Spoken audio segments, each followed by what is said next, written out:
Alrighty, hello everyone, my name is Protagonist, you can call me Protag, and we're here with another ban list reaction. Today is the newest ban list for Rush Duels, and we can kind of see what's going to happen, but I would like to talk about, everything that's been going on currently and what I want to see changed before we jump into the actual changes effective July 1st. So, obviously, the Defiant Souls, the zombie pile has still seen a lot of play. It's still probably the best deck so far, and I just want to see more hits to it. They made a good effort by, targeting resize and stuff like that, but it's just the enablers, man. Why won't they just target the enablers? Maynir, Lantern, any of those cards would be a better hit just because you lower their consistency in a better way.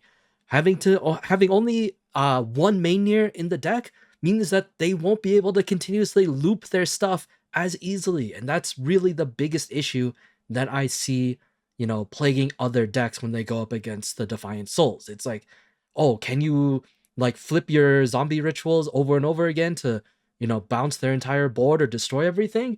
Well, then that's just great. That is such fun things to do. And honestly, I just want to see this deck disappear for a while. Like, it's a good deck, but we've already seen it, we've already seen the matchup super well in tournaments, and I don't know if I really want to see it again when, the next Galaxy Cup is coming in, August or September and stuff like that. So if this deck is still number one by then, it's not gonna look good. It's just not gonna look good. Other than that, the next best deck is probably Spark Hearts, and I've already talked about this before. Spark Hearts, while it wasn't as prominent before, was still a topping deck. It was still really good, and turboing out Passion Magma is still a viable strategy. So if they want to see the meta change, before the Union monsters hit or before any other the new sets come in, then they need to start changing a lot of these decks that are still doing pretty well. How are they going to do that with Spark Hearts? I think it's just going to be getting rid of ways to get your Passion Magma on the field, which is targeting the field ritual spell, or I guess they can try and get rid of like the pieces to get there, right? Any level 6s, level 3s, but it's still really easy to do. I really think you just target the ritual spell because that's a lot easier to control rather than all the other ways that you can mathematically get to level 9 in a Spark Hearts deck, because that's the easy part, right? And there's no way you're gonna make that difficult to force people not to play Magma, right? You just target the ritual spell, make it to 1, then there's less chances of you getting Magma on the field, and that's probably a little bit better. What else? I don't think they're gonna hit anything from like the most recent set, right? I know Cloud Dragon is seeing a little bit of play. It's not too bad, but obviously it's not competing against some of the top decks, so I don't think they're gonna hit that. And I really don't know what else they would do.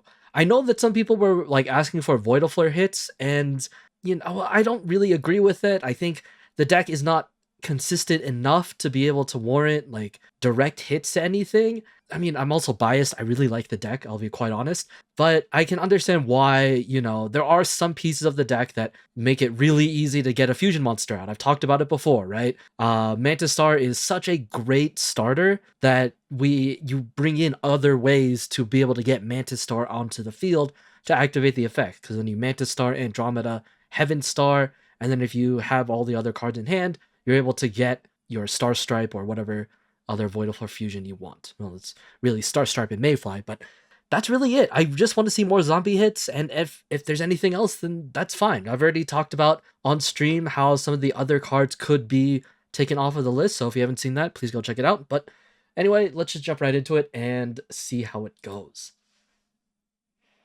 Okay, Rush Duel Limit Regulation, effective July 1st. Sure. No new banned cards, and yeah, okay. I kinda saw this one coming.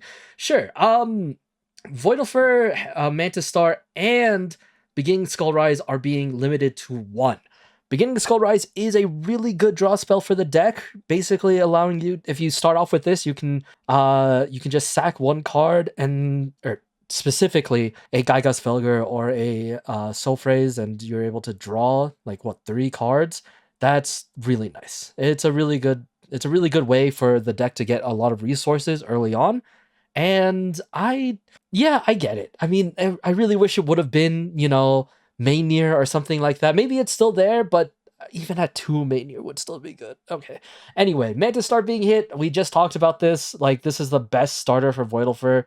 If you get Mantis Star on the field when you have like a stacked graveyard, then you're basically able to get your fusion summons out and have the potential to OTK or just hit really, really hard. Well, I get it. I don't know if it was really that big of an issue or not. So moving on, semi-limits. What in the what? Okay, sure. Huh? Okay. Let's start off with the first part. So we have both Sparkheart's Hat and Sparkheart's Magma. I don't know what. Okay, sure. Hat is pretty good. Hat is allowing you to get some of your cards back, and helps remove stuff on the field. If I Anyway, okay, I think Hat is pretty good. Hat is a decent card. Magma itself, just the base Magma, I don't think is that you know useful. I think like you're not really caring too much about the effect unless you're like late game and you need to put more monsters back in your deck after milling so many. Yeah, why not just target the actual issues? This looks to me like they're just trying to prevent the ways of getting to Magma, right? You're hitting a level 3, you're hitting a level 6, which is fine, but there's other level 6s, right? Like if you want to target a level 6, target the Anesh. The Anesh is way stronger, in my opinion, than Magma itself. Or maybe they were like, oh, maybe we hit the wrong Magma. Maybe this is supposed to be Ritual Magma. But this is okay, I guess. We knew that we were expecting some sort of Spark Hearts hit, but this is not the hit that I was looking for. But sure. Like, okay, also, this is only to 2. This doesn't really matter that much. Like, okay, OCG has a weird relationship with just making decks, or making cards go to 2, right? They really love doing this, and I don't understand why. Is it because they just think that hitting 2 is enough to destroy the consistency of a card? Like, 2 is not bad. 1 is, hitting it to 1 is very substantial. Banning things is obviously limited to only the really problematic cards, but sending things to 1 is not a terrible idea. You probably could feel, I would feel a lot better if like the targeted things that I wanted went to 1 and not into like the limbo land of semi limits, right?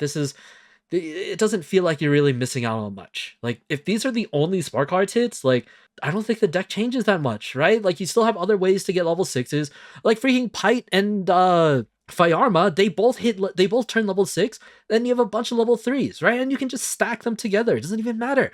Like now that I'm talking about it more, this continues to not make sense to me. I really don't understand why they decide to hit it this way. But okay.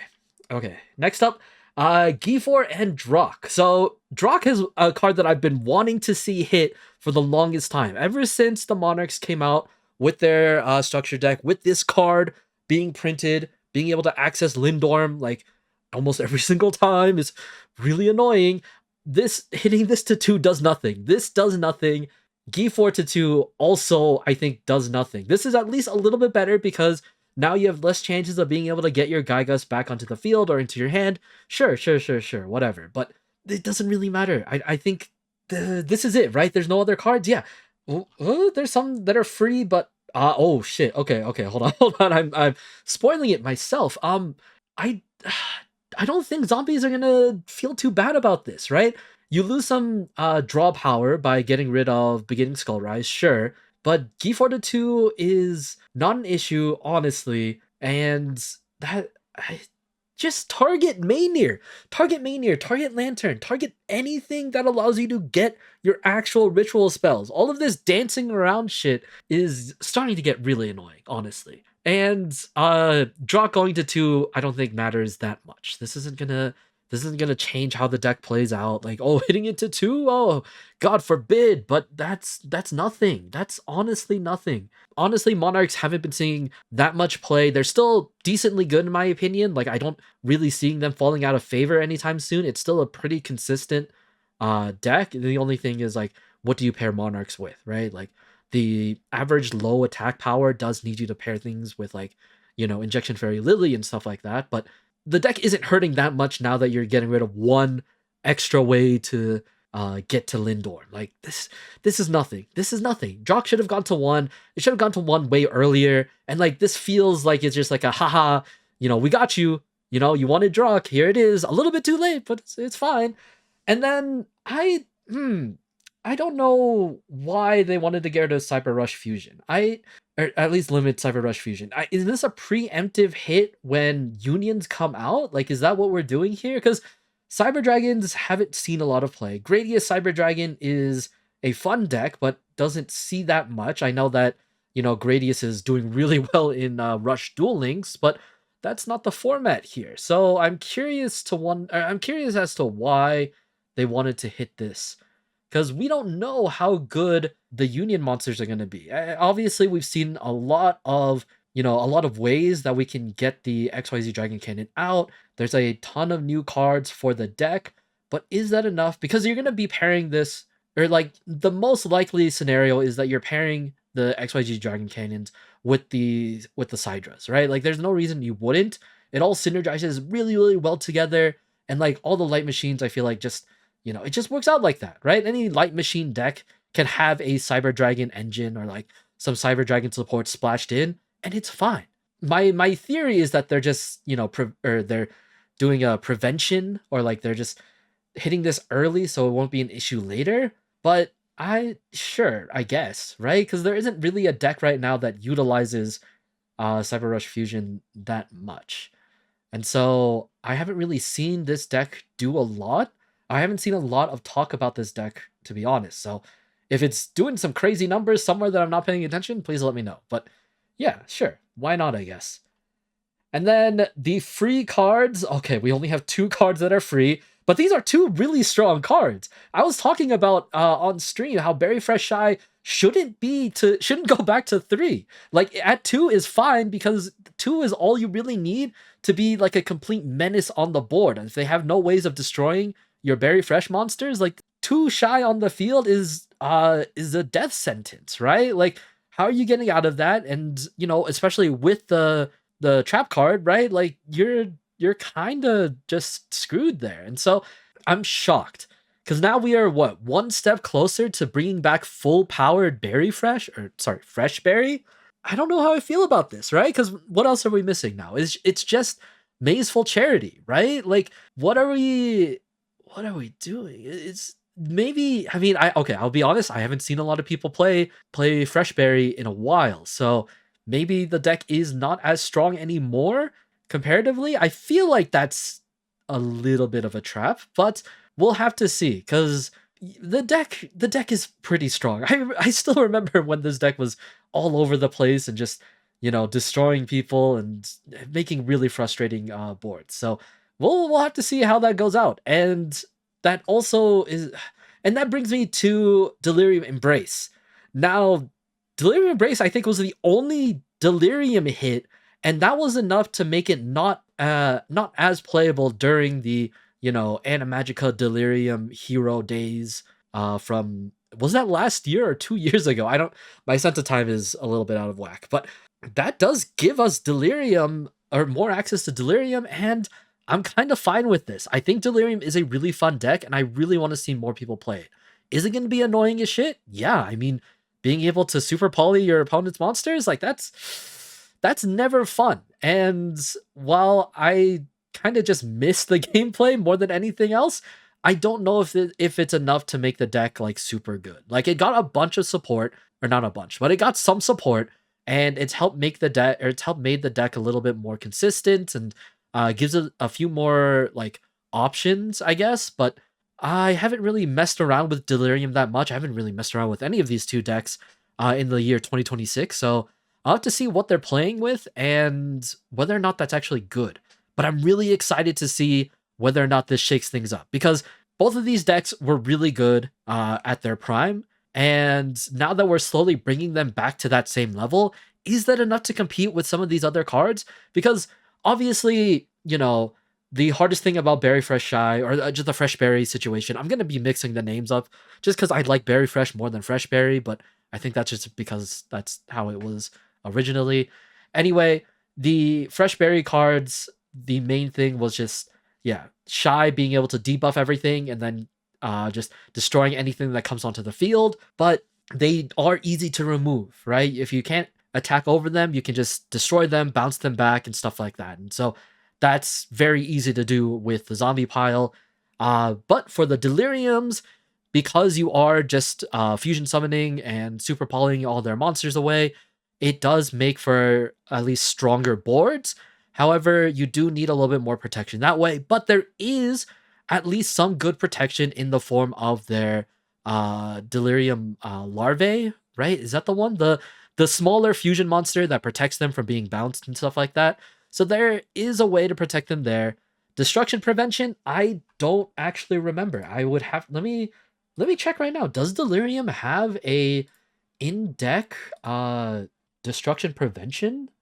Oh yeah, Delirium Silvix. That's what I was thinking of. Yeah. So they do have a way of protecting their cards and their bosses, and with Silvix and Larva, these are great ways of preventing your opponent, especially if you're playing against zombie, from just making your day a lot worse. So I'm glad that this is a thing, because this might mean that we could see the return of Delirium into the meta, which would be really fun. I think Delirium is a really cool deck, and while I wouldn't be fond of everyone playing Delirium, mind you, I will love to see, the experienced players pilot this deck and do really well with it, because they have gotten a few new cards, right?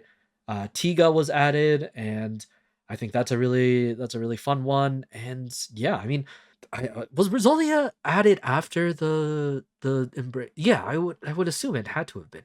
But anyway, yeah, Delirium Embrace to 3 is going to be fine. It was at 2, and it hadn't really been seeing a lot of people play it, even though they do have cards that counter how zombies play. So maybe that's not enough. Maybe we are still missing something that would make the deck feel a lot better. I think the only issue is just getting access to fusions, honestly, right? Or being able to get to your monsters that allow you to super poly. So other than that, yeah, I think this is just overall, this ban list is okay.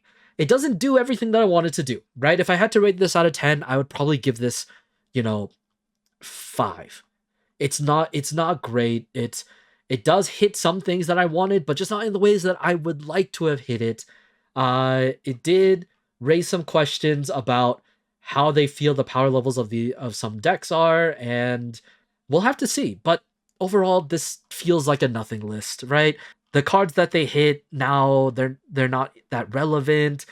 Even the cards that are in relevancy are not. It just doesn't make sense to me. I'm not a fan of this list, but we'll have to see if this actually changes anything. My prediction is that it changes nothing, right? I feel like the zombies are still doing fine. You didn't hit any of the rituals. You didn't hit any of the ritual monsters. You've decreased their consistency only slightly. And what else? What else can we really say about this deck? Everything else I feel like doesn't change that much. And so, yeah, I don't think this shakes anything up. We'll have to see if the new set does it, but that's really it. Anyway, that's it for me today. Thank you so very much for watching, and I will see you all next time. Alrighty, peace.